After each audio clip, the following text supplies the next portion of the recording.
Okay, guys, if I can get a status update on the upgrades for the rear wing and the ignition system, please. They're good to go? Perfect. On the car in France. Excellent, guys. That's some top work. And where does that put us in the development graph now? We've fallen behind Alfa Romeo.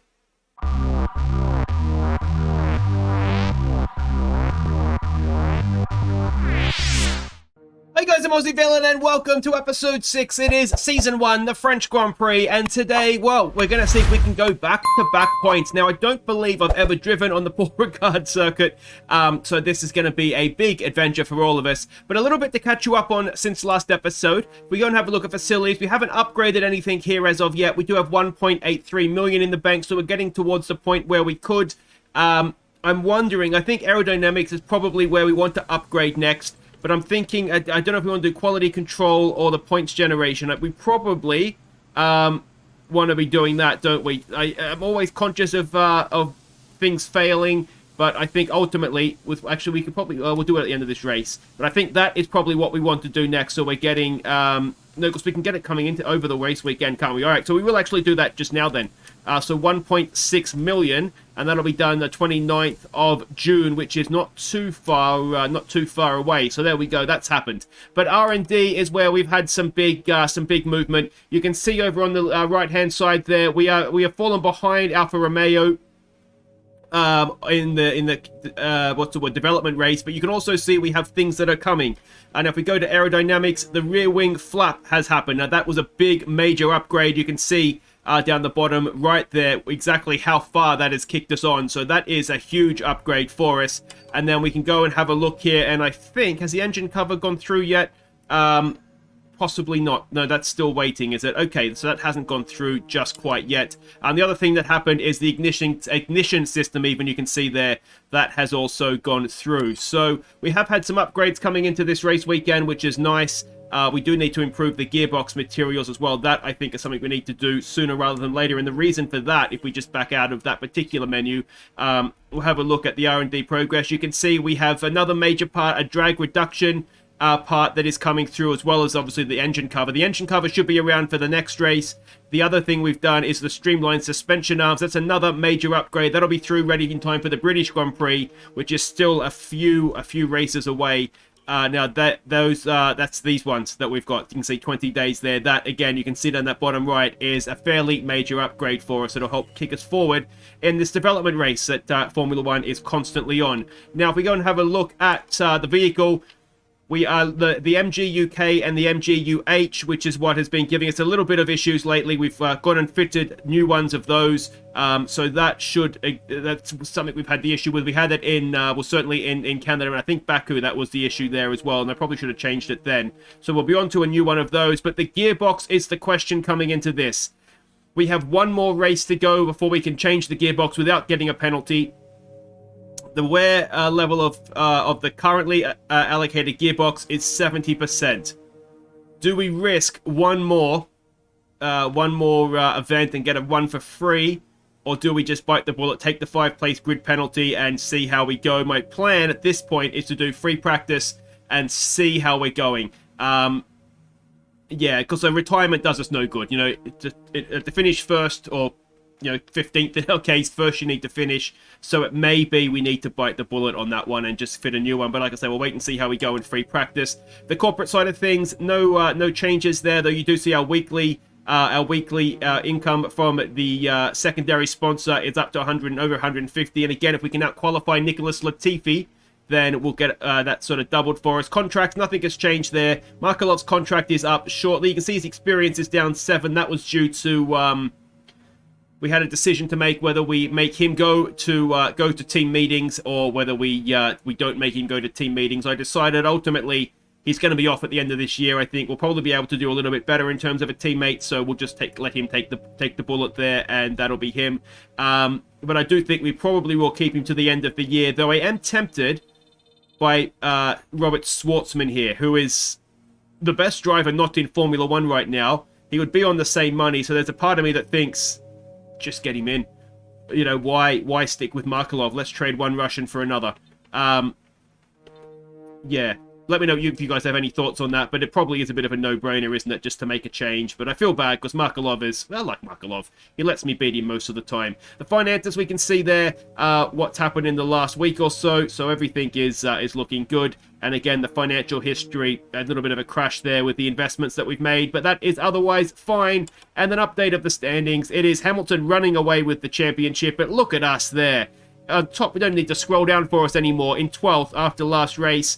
And Aussie Villain Racing above Alfa Romeo, Haas and Williams, and only a point behind Alpine and a couple of points, 4 points behind AlphaTauri. If we can keep getting some more points here, then you never know. Maybe we could end up finishing as high as 6th. That's surely not going to happen, though. So, welcome to France. We can see the weekend preview there. The track, it looks like they had sort of a very narrow but long piece of land to build on. But, yeah, it's a strange-looking track, but there it is. The development, you can see the two that we've got on, the rear wing and the engine power. And the development race, we have... Where are we here? Are we ahead of Alfa Romeo, or are we behind? We're just behind Alfa Romeo. They've overtaken us. Now, we don't have a weekend weather report. Where's my weekend weather report? So we don't know yet if it's going to rain or not. It is going to rain. Well, that's going to make life interesting, isn't it? I'm going to go learn the track. I'll see you for qualifying 1, where it might be raining as well. Yeah, I'm Chaz Hogan, Australian journalist, and we have breaking news here out of the Frog Grand Prix with the news that Aussie Villain Racing will be forced to change the gearbox on the number 82 car after a failure in free practice 3. Now, this means that Aussie Villain will be handed a 5-place grid penalty for the race, no matter where he qualifies in the upcoming qualifying session. So what's that mean? He'll start like a long last. Okay, so there you go. We have been forced to change our gearbox free practice 3. We lost 4th gear, basically. So we do have a brand new gearbox in the back of the number 82 Aussie Villain vehicle, which will go in, obviously, once we go to the track. So it's going to be a 5-place grid penalty. It's a shame, but it's difficult to race without 4th gear. So that is what it is. Free practice went okay-ish. We kind of... were sort of low teens. I think we were 20th in free practice 3. It's all the times you're on the Discord. If you the link to that's in the description if you're not already a part of that. So we're not going to be as competitive as we were at Montreal. That much is clear. But there's rain from the forecast. Let's get to qualifying 1 and see if we can maybe spring a surprise and get out of Q1. Alright, so here we go. We've come out nice and early as soon as we could with the rain in the forecast. So let's see what we can do here. Turn 1. Try and spot the corner as much as the turn in. We shouldn't have to brake. Get straight on the gas. That wasn't too bad. That was fairly well. One thing I do like about this track is I don't think I've ever really raced it before. Is you can kind of like Canada in a way, or maybe it's just me getting used to the game. You can be quite aggressive going into the corners. This is a tough one to get on the gas, but not too early, not too late. Because if you go out too wide, obviously. It spits you out and you can't get back to get onto this, the Misgel Straight. It's a long run up here. We'll try and pick our braking marker coming into the chicane, turn in while we're still braking. We can get down to 2nd gear, we can get a better exit. That's not too bad though. And I'm going to say, so far, so good here.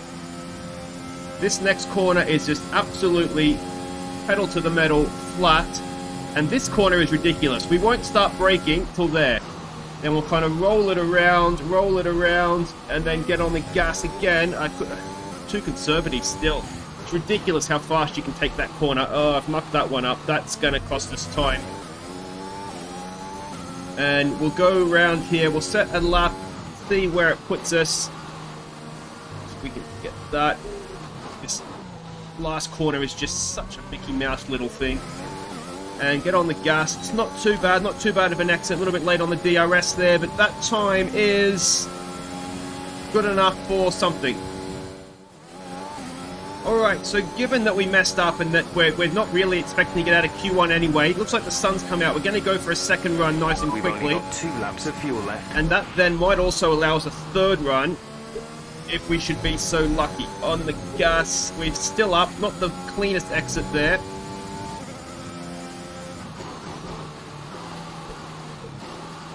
Back, hug that. Nice, decent exit out of there. A little bit slow on the gas. Oh, that's scruffy. That's scruffy. When we get back, we can. So it looks like we are gaining ever so slightly on our previous lap up this straight. Oh, no, we're losing again. I'm not on DRS. What an idiot. What an idiot.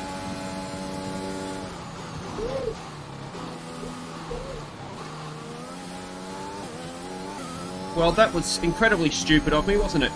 I thought I hit the... I must wonder if I double hit it. Anyway, now we're 2 tenths down and struggling somewhat. But this is, of course, where we messed up last time. Let's see if we can do a little bit better. Just keep accelerating till you're sure you're taking the piss and then jump on the brakes. And you're still on the brakes too early. We're 4 tenths down. This is the corner I messed up last time. Can we get it back here? Decent exit. We can. Look at that. There's so much time we're leaving on the table here, isn't there? 4th gear, bring it round this stupid corner. On the gas, not too bad. DRS, we get it that time. Still time there, isn't there?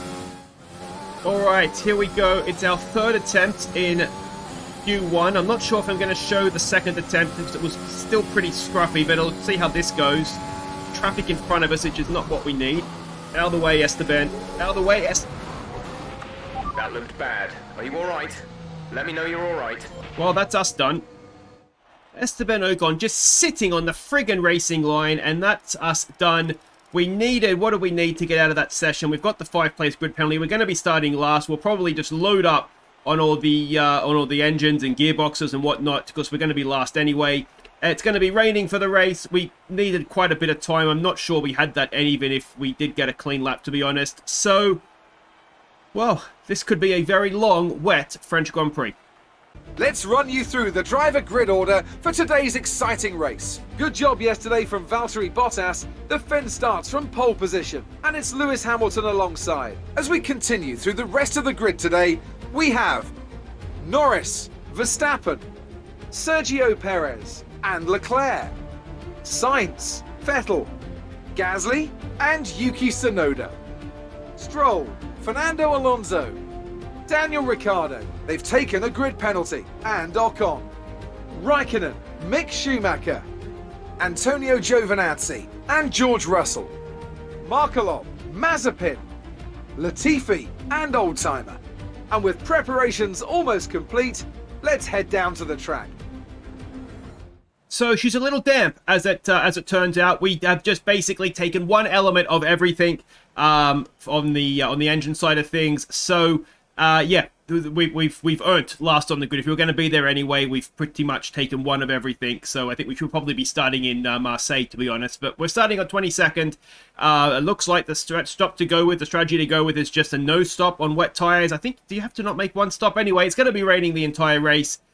It could be interesting. I went for a setup in qualifying that I thought might favour the wet race, but I mean, maybe that held us back a little bit in qualifying. I don't know, because I haven't raced here before, so I don't really have a good dry setup. Never mind a wet one. Alright, so here we go. It is belting it down after I was very conscious of the start after Baku, where I spun the wheels massively to try and get as solid a start as possible. And if we have a look here in a second, we'll see I did get a decent start. Not much that I could see. But coming into turn 1, I kind of rolled it in up the inside. We just didn't want to... Oh, get out of the way, Giovinazzi. Didn't want to lose the front wing, but also wanted to try and be aggressive. Typical Aussie Villain, though, driving off the road at turn 1. We're at the outside here. I think this is Latifi.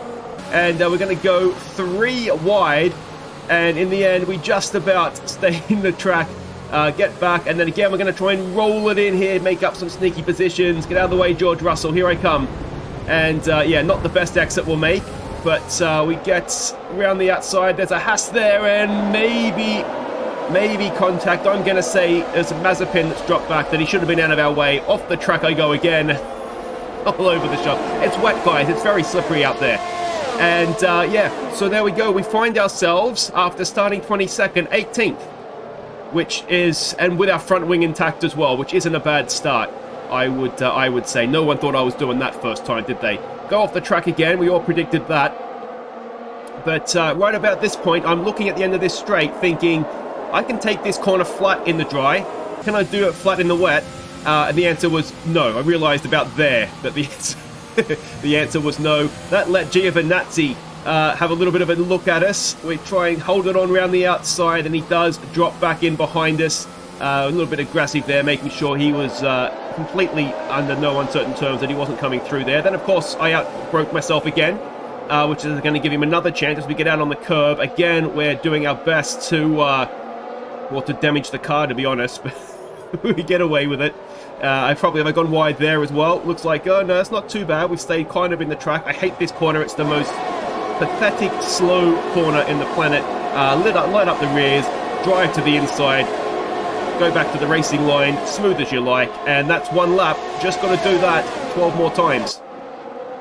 But the important thing, of course, is that we did keep Giovinazzi behind us. And, well, we've got a gap there of, what's that, 2.5 seconds to George Russell in front. Now, looking at the tower, and let me know if you guys like having the tower up there. I think it helps to see sort of how the whole race is playing out.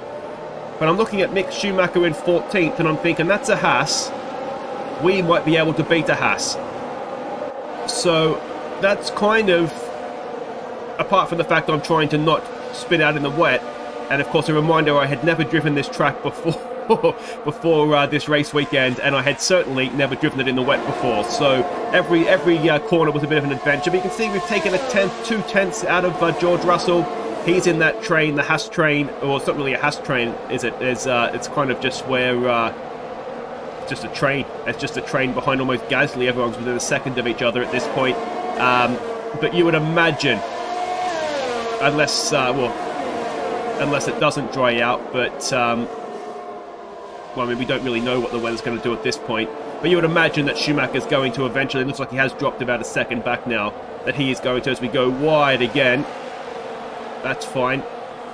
It's kind of part of the racetrack, isn't it? You can see Giovinazzi behind us is holding up Markelov and Latifi. I wonder if Giovinazzi got a little bit of damage when he was trying to stick his nose up the inside of us. And again, you can see the gap there to Russell. We're down to almost 2 seconds now, so that's about half a second or so we've taken out of him this lap. If we can get a good exit out of this last corner, look at that, we've taken almost half a second out of him in that last little sequence of corners. But under acceleration, he does pull out. But again, 1.8 seconds. You know, we've taken 6, 7, almost 8 tenths out of him, so we're definitely quicker, which is promising, I think. But again, that Mick Schumacher is a little bit of a cork in the bottle, but he is still kind of keeping up with those in front of him. Bit of a view here, as you can kind of see. The closer we get to the cars in front, it just starts to get a little bit more difficult to see exactly where we need to turn in, where we need to brake, where I need to make sure I've definitely stopped by so I don't run up the back of George Russell. And yeah, it's tricky, but you know, each lap that I do, I'm getting a little bit more familiar. We've got a really good exit out of that corner, and suddenly we find ourselves right behind George Russell. I'm not quite sure what's happened to him there. We dive it up the inside, and out of the way, George, coming through, mate. And a little bit late on the brakes there, but if we can get a good exit with the, yes, we can. And a bit of a replay here so we can see again, up the inside, pushed him out, then outbroke myself, unlike me. But we were able to get good drive off the corner, and that should be move done. Okay, good work. Great pass. Thank you, Jeff. And we'll try and move on now. Next target would be Esteban Ocon. Now, you would imagine that the Alpine, and given that Alonso's up there in 9th, that is a better car than ours. But as long as they're stuck behind Mick Schumacher, then we're going to be a chance. The rain's easing off a bit, but the track is still going to be wet for a while. So there we go. I mean, it doesn't look like the rain's easing off. We've still got drops all over the cameras as I go deep again, although the rain's doing its best to disguise that one for me. But yeah, I mean, that message makes me think, you know, maybe there might be an opportunity for Inters, but of course the problem we're going to have is only doing 25% race distance. You can see how close the field still is. Whoa, that's almost binned into the inside wall there. If there's no compulsory pit stop, I mean, you know, even if it's, I mean, it's a relatively short pit lane at Paul Ricard as we skip ahead a few laps now to lap 6. And you can see we've closed the gap right in now on Esteban Ocon in front of us. We'll just, it is officially a Schumacher train now. He's 3.5 seconds back of Lance Stroll. And you can see there that it is, we've chipped away at it. I think we went forward about 2 laps, and we're definitely we're definitely faster than those cars in front of us. Not the best exit there, but we duck back into the slipstream on the overtake button, and let's see what we can do to Esteban Ocon. We're still not really gaining on him, and we're going to try and do a Daniel Ricciardo, fake to the outside, jump back to the inside, roll it in off the brake, and we do get past. Let's have another look at that from the outboard camera. Here we go, Daniel Ricciardo, eat your heart out, and was there a little bit of contact there perhaps, as Ocon parked on the racing line. The underbody's taken a little damage. Watch out for it. Yeah, he did. He damaged our car again. Not as bad as qualifying, but yeah, we don't know exactly how bad that damage is going to be. But the next target is Kimi Räikkönen. We can see they're a little bit wide. It's really difficult to get a good exit. Well, I found anyway, with my ability to get a good exit out of that corner, because you want to get on the gas as soon as possible for this long straight. It looks like, again, we're really good for whatever reason out of that corner, aren't we? We get onto the back straight. We're behind Kimi. We're on the overtake button. We try and do another Daniel Ricciardo up the inside, roll it in, and Kimi is still there. Little bit of contact round the outside. Can we get good drive with the straighter exit? It's again neck and neck, side by side. There's been an incident on track. And again, we're looking at this corner here, thinking exactly how flat can we take this. We go around the outside. We're trying to pinch him, but not have a plane crash. We have to get out of the gas. Kimi comes back past, and that looks as though that's going to be done for now. Let's stay right up behind him. If we can get a good exit out of here, could we have a little cheeky dive bomb here somewhere?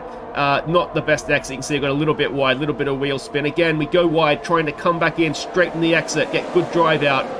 But again, Kimi is just a little bit too far ahead of us. And this isn't really, that's not the corner to have a dive bomb. You can see, outbrake myself as typical. I was trying to get a good run and then maybe have a sneaky dive up the inside there, but just carried a little bit too much corner speed, and we went wide. There's a car into the pits. That is, who is that? Ocon. So we must, okay, so Ocon must have damaged his car and he's gone ahead of us. Of course, the pit entry is a little bit quicker than the racetrack. So that's a shame if Ocon's got damage and had to go in the pits, isn't it, after what he did to us in qualifying. But we've dropped back a little bit of Kimi Räikkönen, outside a second. You can see Mick Schumacher now almost 5 seconds back of the rest of the pack. So he's definitely beginning to go a little bit Haas, isn't he? But again, not a great exit. A bit squirrely out of that corner, trying to get the traction down. We go a little bit wide. There is no track limits there, but where there are track limits is on the exit of the corner there. And I'm not sure if Jeff's going to tell us or not, but I definitely, at this point, I think, had my 2 warnings. So if we were to go wide again, we were looking at a 3-second time penalty. And right now, we can handle that with George Russell 5-point-something seconds behind us. But obviously, ideally, if we were to get past Kimi Räikkönen and potentially Mick Schumacher, we don't want 3 seconds hanging over us. But yeah, well, hopefully I'll be able to keep it in bounds, which is something I've struggled with so far. But again, you can see we're catching Kimi relatively quickly. We are definitely the faster car. But of course, catching is one thing, passing is very much another, as the great Murray Walker would tell us. And yeah, we're right behind Kimi. Now again, we're in this situation. Do we want to have a little sneaky one? I mean, it's the smarter move, and racing smarts isn't always my thing, but wait for the main straight, get the DRS, and have a go. If I can get a good exit out of this corner, which it looks like I didn't go spinning off to the inside, so that's a good thing. Back into the slipstream, on the button. Can we do a Daniel Ricciardo for the second time? We faking to the outside. We're going to dive back to the inside. Again, we roll it in. We try and take the apex. A little bit of contact perhaps, but we get the move done. There we go. Daniel Ricciardo 2.0 on the wet part of the track. And get out of the way, Kimi. We are coming through. That is our racing line, sunshine. The underbody's taken a little damage. Watch out for it. And we've taken a little bit more damage. And that is, yeah, that you can see there, a little bit too deep. The damage is a little bit more severe on this occasion, I think. And that might hamper us and prevent us from closing down. Oh, hello. That's not how you're supposed to exit that corner. And Kimi's back past. We had this problem with Vettel last race. We've got a really good exit. I think going wide has allowed us to get on the gas a little bit sooner, so we've got a really, really good exit. We go to the outside. We're not going to be able to Daniel Ricciardo in this time, but we've gone straight past him later on the brakes. The move is done before we ever get to the corner. Now we'll keep it to the apex. If we get a good accelerated exit out of there, we do. Nice clean one on the button to make sure we pull away. And that third time's the charm, they say, isn't it? That should be that. Kimi in the rear vision mirror, and we can now focus in on Mick Schumacher, who is, what's that, 3, almost 4 seconds up the road now. But, yeah, if we keep it clean, oh, that's going to be getting close to track limits, but we get a good exit with, again, the straighter line. You're doing well out there. Keep it up. We're looking at about 10 more minutes of rain. 10 minutes. 10 more minutes of rain. So, I mean, given where the race is, unlikely we're going to make a pit stop. It's not going to dry out enough. We'll skip ahead a little bit now. We're up to end of lap 11, sorry. Looks like it's probably about time we change tyres. It's a bit of a crossover period for sure, but the longer we stay out, the worse it's going to get. Now, with 2 laps to go, well, essentially 2 laps to go, we go a little bit deep, allowing Kimi back up to us. We're not going to stop for tyres, but I am really struggling with the used wets plus the floor damage. You can see we've got Vettel behind us now. He has come in. He is on inters. We get on the overtake button to try and keep Raikkonen behind us. He's just far enough that he's not going to be able to get up the inside of us there. So we are right now up to 14th, but you can see that Mick Schumacher, he has driven off up the road. That isn't happening. And like I say, with Vettel on fresh inters as he gets up the inside of Kimi Raikkonen quite comfortably, it's looking as though 15th is going to be the best we can hope for here. But a lap and a bit to go. I'm thinking, could we maybe keep Seb behind us? We had a really good battle with him last race in Canada, didn't we? We go a little bit wide there again. Can we keep him behind? Into the DRS. You can see the state of the tyres. We're really starting to struggle. We've got Vettel. We're on the button. We're trying desperately to keep him behind us. We go a little bit as late as we possibly can on the brakes. He doesn't dive bomb us, but on the exit, we just don't have the grip on our used tyres. It's the wrong tyre at this point as well. You can see Vettel, much better traction, straight up the inside of us, and he drives off into the distance. And, yeah, we still can't take that corner flat. So we are 15th. It's us and Kimi, and George Russell is closing in on us as well. We were, 5-6 seconds behind us last time we checked that.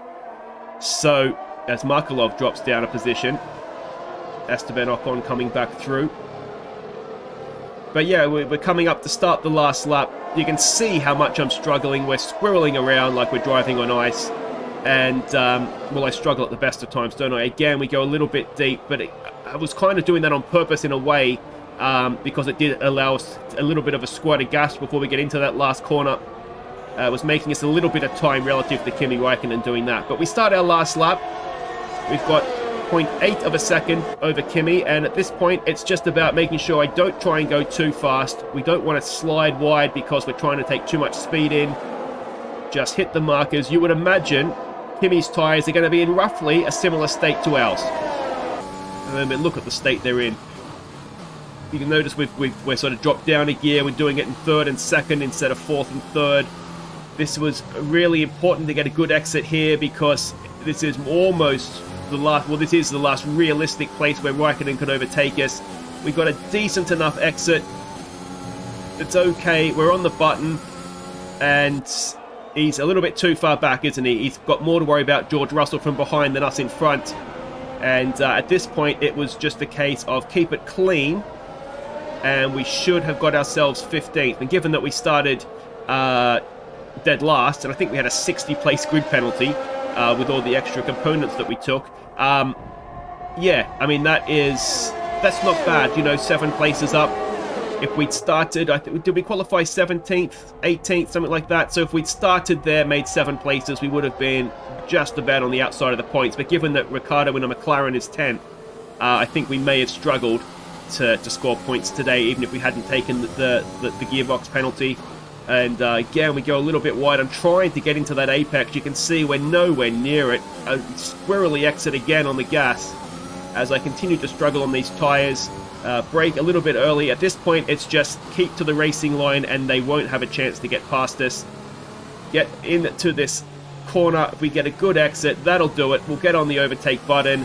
And as we come to the line, it's going to be 15th at the end of the French Grand Prix. I think that's a fairly decent effort.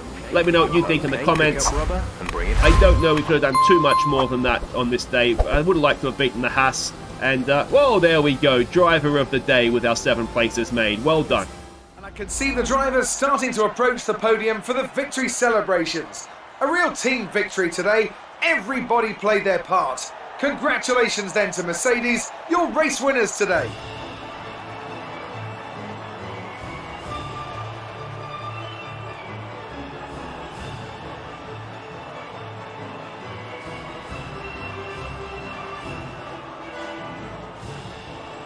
Where's my umbrella? Umbrella! Ugh. Look, I've been sitting in the rain all race, put in a lot of effort to come f***ing 15th, and no, I don't want to stand in the rain now. Well, Hamilton doesn't hold his own umbrella, so why should I? Stuff this, I'm going for a shower. Well, there we go. It was tense, it was exciting, but ultimately not for much. Bottas, Verstappen, Hamilton were the top 3 there. I was, as I'm sure I said in my commentary, which I always forget that I've actually already talked you through the race. Yeah, I was tempted to come in. The tyres were gone. We did have that bodywork damage as well. Ultimately, though, we got driver of the day. I think we just about performed as well as we could have. I would have liked to have beaten Mick Schumacher in a Haas, if I'm honest. And our best lap was better than his best lap as well. And Markelov, I think, probably just about showed, that there wasn't much more we could have done today. But there we go. Hopefully I didn't cause any damage to Ocon when we got past him. I think it was relatively clean, wasn't I, on most of the overtakes. There was the little bump with Kimi. I think that was the one that damaged the car. But ultimately, it is what it is. If we go and have a look at the standings, we can see if you go here, Alonso got points, so that's going to hurt us. And AlphaTauri got points with Gasly as well. So if we do just go and have a look at the standings, we'll notice that, we've dropped down to 13th, but that's, to be honest, a lot higher up than I was expecting to be. And if we go and have a look at the constructor standings, we're still 8th. We've just got to stop Alfa Romeo, Haas and Williams from scoring points. I don't think we're good enough, to be honest, to get Alpine, and AlphaTauri, but still, not too bad. Not too bad at all. If you've enjoyed that, guys, make sure you hit thumbs up. Don't forget to subscribe if you're new, and I'll see you next time. We'll be back for I think it's the Austrian Grand Prix at the Red Bull Ring. We'll have a few more updates on the car for that one as well, and hopefully it'll be a little bit drier. Take care.